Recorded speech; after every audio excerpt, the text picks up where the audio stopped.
Sanyan Erpai is a collection of vernacular Chinese stories compiled during the Ming and Qing dynasties. These works, full of wit and adventure, depict scholars, merchants, and common folks navigating love, ambition, and destiny. The stories often mix humor with life lessons, making them beloved by readers for centuries. Tang Bohu and Qiu Xiang happened in the bustling city of Suzhou. There lived a man of extraordinary talent, Tang Bohu, a master of poetry, painting, and calligraphy.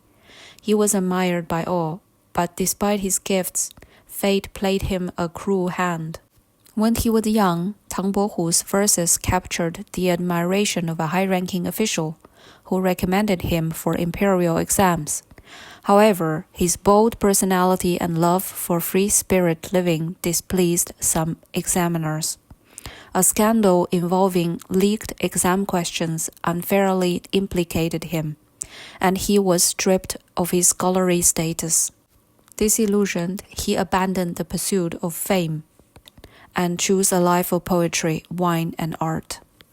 One day, while drifting on a boat near Changmen, Tang Bohu's gaze landed on a beautiful young maid aboard a grand floating pavilion. Her name was Qiu Xiang, autumn fragrance. Their eyes met, and she smiled, setting his heart ablaze. Determined to be near her, Tang Bohu devised a clever plan. Disguising himself as a poor scholar named Hua An, he entered the household of a wealthy official where Qiu Xiang served.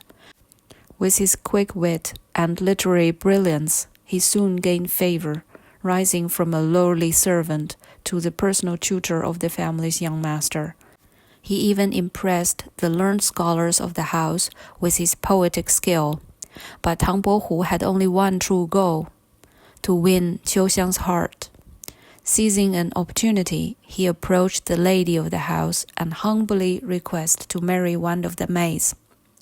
When the time came for him to choose, he pointed directly at Qiu Xiang. She was surprised but accepted, and they were wed. On their wedding night, Qiu Xiang finally recognized his true identity. "You're not just a humble scholar," she whispered in astonishment. Tang Bohu laughed. "I disguise myself and endure servitude, all for a single smile from you." Moved by his devotion, Qiu Xiang willingly followed him back to Suzhou. When the truth of his identity reached the household he had served, the master of the house was so amused by the trickery that instead of being angry, he sent Qiu Xiang off with a grand dowry. Thus, Tang Bohu and Qiu Xiang's love story became the talk of the town, a tale of wit, romance, and the power of true affection. Why I like this story?